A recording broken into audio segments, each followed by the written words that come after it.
का आपने जिक्र किया, तो वो लोग जो हैं वो भगवान बुद्ध को मानते हैं। उन्होंने कहा कि बुद्ध ने कहा कि जो चीजें हैं वो कभी नहीं है, मूर्ति पूजा कुछ नहीं है, सिर्फ और सिर्फ एक प्रकृति को आप लोग मानिए। आपने तो बुद्ध को पढ़ा है, क्या बुद्ध ने ये कहा कि ना भगवान हुए, ना राम हुए, ना कृष्ण हुए, ये सब चीजें जो है ना शास्त्र हुए, ना वेद हुए, क्या उसमें ऐसी बताई गई चीजें?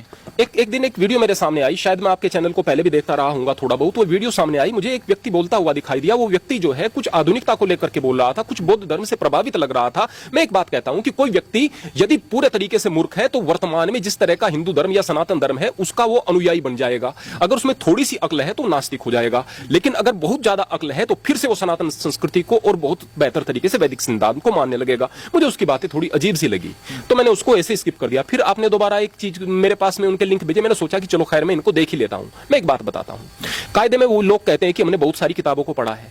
यदि किताबों को पढ़ा है ना प्रियवर, तो फिर बौद्ध धर्म को भी पढ़ा होता। सबसे पहले तो यह है कि बुद्ध के संसार छोड़कर जाने के तुरंत पश्चात ही बौद्ध धर्म हीनयान और महायान शाखाओं में बंट गया था।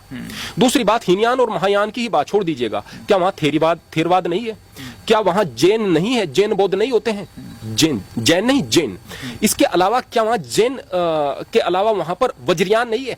वज्रयान में शराब पीना सही बताया गया है, स्त्री का भोग सही बताया गया है, छोटी छोटी नाबालिग बच्चियों का किया गया है इसके नाम पर, उसको संभोग योग कहा जाता है। और इस तरह की वहां पर तारा देवी की उपासना है। वहां राक्षस है, वहां पर सुरलोक है, वहां असुरलोक है, वहां डाकनी है, वहां पिशाचनी है। और आप अंधविश्वास की बात करते हो, इतना अंधविश्वास तो कहीं और भरा हुआ दिखाई नहीं दिया। अरे पहले बौद्ध धर्म का आप अध्ययन तो कर लो, छोड़ दीजिएगा कि हमें तो उस बौद्ध से मतलब नहीं, आपको उस बौद्ध धर्म से मतलब है ना जिसको आप मान रहे हैं, तो फिर आप मांस को छोड़ दो ना।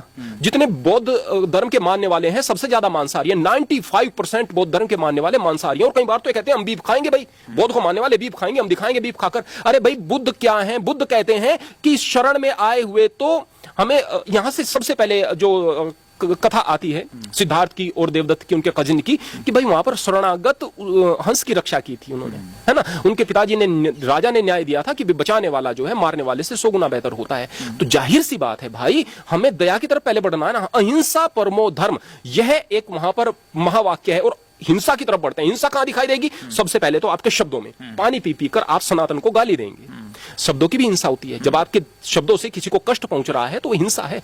पानी पी कर आप गाली दें, शब्दों में आपकी हिंसा है, आपके मन में हिंसा भरी हुई है। शराब आप पी रहे हैं, मांस आप खा रहे हैं और आप बौद्ध बनते हैं। बौद्ध धर्म के सिद्धांतों का नहीं पता है, यह नहीं पता है कि पाखंड वहां पर भी है, फिर भी बौद्ध बन रहे हैं। अगर आप अच्छे वाले बौद्ध बन रहे हैं तो अच्छे वाले बौद्ध भी उन सिद्धांतों को नहीं मान रहे हैं। मुझे पता ही नहीं चल रहा है किस तरह का बौद्ध धर्म। क्या सनातन को गाली देना ही बौद्ध धर्म है?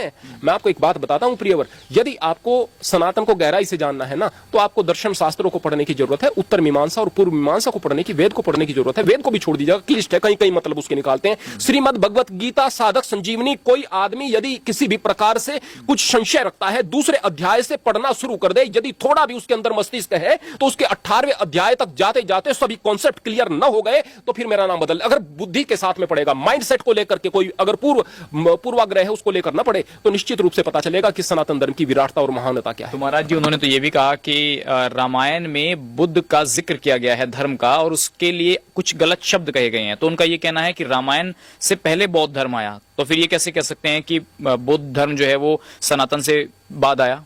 देखिएगा, यहां पर अपने स्वार्थ के कारण हिंदू धर्म के मानने वाले लोगों ने ही सबसे पहले हिंदू धर्म की ही किताबों में, या सनातन धर्म कह लीजिएगा सही तरीके से कहूं तो, सनातन धर्म की किताबों में बहुत ज्यादा मिलावट की है। मनुस्मृति के अंदर इतनी गंदी बातें हैं जो कि वास्तव में दलितों के खिलाफ जाती हैं, दबे पिछड़ों के खिलाफ जाती हैं, उन पर अत्याचार करने को कहती हैं, मांस भक्षण को कहती हैं। यहां तक कि मनुस्मृति में कहा गया है कि जो व्यक्ति पितृपक्ष में मांस नहीं खाता तो व्यक्ति तो बार बार जो है निम्न योनियों में जाता है, उसका उद्धार नहीं हो सकता है। मांस खाने को इतना प्रमोट किया गया, वहीं पर मनुस्मृति में मांसाहार का विरोध किया गया, तो कॉन्ट्रडिक्शन इतना कैसे हो सकता है?